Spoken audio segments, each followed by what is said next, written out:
charge of a mashan, after all that fellow. So what I want to say is, sacred has completely, it has to reclaim its space. It's extraordinarily important. The reason is very simple. In our system alone, even gods have to obey dharma. No other system. Kings need not obey dharma in Europe. Forget about gods. In our system, when Rama was told, why do you want to? He says, no, I have to obey the dharma. Atmanam manusham manye ramam. I have born as a human being, so I have to follow the dharma. Only in our system. No system wants kings to follow. Forget about gods too. But that has to be reclaimed. And the secular will ridicule and laugh at sacred if it gets involved itself. If you go in Arnab Goswami's panel as a sacred, you will be laughed at. You will be ridiculed. Every you will tell the nation should answer. How can you answer? I told him once, I give exam for my 60 students, they don't answer properly. You want the whole nation to? Sacred cannot handle secular at all. This, I think we have to, it has to keep away. And it has to have, and then only it will gain its iconic picture. European secular has failed. Secular can never deal with religion of peace. Take it from me. Secular will run away. They neither have the wherewithal nor the ability to deal with the religion of peace. Rights versus duty. This is something which I think we must re-engineer ourselves, our society. If you want to answer this modernity issue, that the dharma is extraordinarily important. Duty is extremely critical. Loss of sovereignty of families is not. And slowly we are also creating a society which is getting nationalist. And one of the worst things which could happen, let me tell you, in the next 15 years we will see the results of that is that MNREG.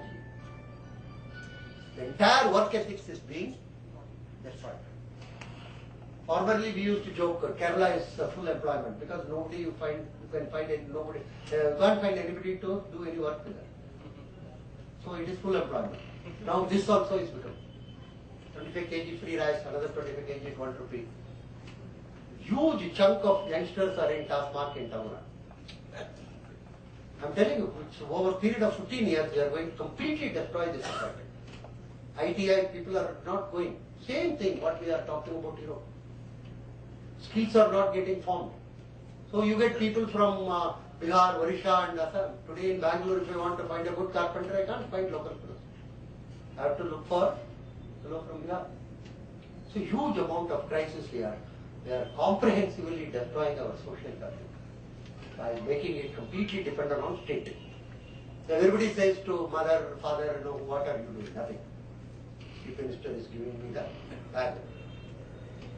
PM is giving me the school fee. MLA is giving me the midday meal. So the sovereignty of the family will be thoroughly destroyed within the next 10 years. That's what we are aiming at. Women issue, again, religion of peace has sorted it out in its own way by putting them inside. Finished. You wear this dress, you be inside. You are they are very, there is absolutely no point in arguing. They know that this is the way, only way. Whether they will succeed over a long period of time, God only knows. So women's suffrage came much, much later to Europe. We gave voting rights without question in Mysore as early as 1930s. Nobody even talks about it. And at the time of independence, when electoral politics was there, not a single person talked about whether women should be given right or not. Because US debated for 60 years. UK debated for 150 years. Not one person, that was not even considered as an issue. That's something phenomenally fascinating. And basically what we call, next year hopefully I will bring the book, we are feminine economics. We are not masculine economics. The Europe is masculine economics. Feminine economics is totally different. So this is what is the, but now what is happening is, huge amount of challenges are being faced vis-a-vis modernism. What is that type? For instance, 3 types of tectonic changes have taken place vis-a-vis women, which Indian men are not able to handle and adjust. First is the pressure cooker, what I call the kitchen revolution. Save time. My grandma was always in the kitchen. It's a huge amount of time saving. And then came all this mixer grinder, microwave, so many things. Then gearless scooter. Before that, scooters, women were not driving because they can drive but they can't put the stand and make it stand actually. Some of you might remember the, what one can call the Chetak. Driving on a horse it is actually. And this putting gear is not a very easy. So many women can drive but they cannot neither stop nor start. I used to be helping many in my street. My mother used to tell at least one job you have got. You can start a scooter and a gearless changed it saved time and distance. Third is the cell phone internet. It saved time, distance and privacy. Now, ability to deal with this and sustain family is a phenomenal challenge. Technology can comprehensively alter. Why I am telling, for instance, let's take Tamil Nadu, since I am talking in Chennai, you will be shocked to find 15% of females about 10 years are widowed, divorced or separated in Tamil Nadu. National average is only 7%. Tamil Nadu has got single largest number of separated women. A lot of studies are why it is so and all the things, but it is fact actually today. So 15% is a reasonably a large number actually, and it is growing. Not only that, in a city like Bangalore, for instance, 10 years before, there used to be 4 or 5 family court cases for divorce. You know, today per week 1500 cases are coming in Bangalore. Per week. Mostly between 35 and 45. Yes. Both of them are working. And one of the judges told that he felt, being a very old man, he felt most of the reasons are silly. I don't understand him or, various type of. The point is, there is a social explosion is taking place, which we are not recognizing or realizing. Added with that is this one. Again, Tamil Nadu is a fascinating crimes of passion. There were 297 murders. 110% increase in the number of killing of women in Tamil Nadu. And large portion are due to love and extramarital affair. In Madras city itself, there were 300 last year. This is something, and why it is so that there has been a study by ex-DGP Tilakavati was interviewed so many people. See, this internet and cell phone is creating havoc in the system. Again, it could be temporary, it could be long change. So, it helps access to develop relations changes. So, the privacy issue has become a comprehensively complicated issue in the modern system. Privacy is not necessarily vis-a-vis other, privacy vis-a-vis your spouse, privacy vis-a-vis your children. So many type of complications are. And tempting film sequences, they say, television, maybe glossy magazines, and the separation of sex from marriage. This is another thing. And there is no fear of, earlier time at least there was fear of childbirth and everything. That's gone. So, this Professor Manimegalai, head of the Department of Women's Studies, says, the victim happened to be wives of close relation of wealthy and powerful people. Those are hashed up. There was one case where the woman was actually helped the young boy. She has developed a relationship with the young boy, and she was giving him money for buying motorcycle and everything because he was blackmailing her. Because many of these middle class, upper middle class women do not know that it is possible for them to, copy the data or keep the conversations. All these things they are not aware of it. So there is a huge amount of and Tilakavati, one former Director General, says earlier the murders were for property. Now the 2011 says huge social fabric change. Sex and love accounting for most of the murders in Madras, suburbs and Madras. And mostly middle class and again upper middle class. So there is something, and these figures many a time are pushed into robbery or this type of thing because most families feel it is not appropriate to talk about it or right. So this is what is happening in Chennai. So why did the West fail? What is the crisis? Nationalization of family. Maa baap ka sarkar. Savings is forgotten. Right-based society. Relationship-based rules, contract-based. Individuals and state direct relation.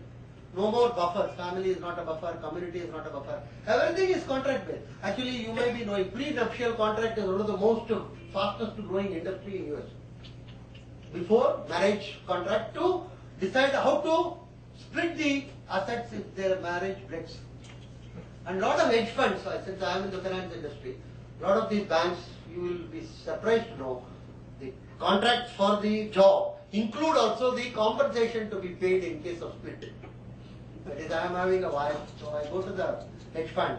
So when they recruit me, they will also tell, okay, what's your share which you have to give in case you split from us. So prenuptial contract also is linked with the corporate contract. All are contract based. There are no more human relationships. Everybody is contractual.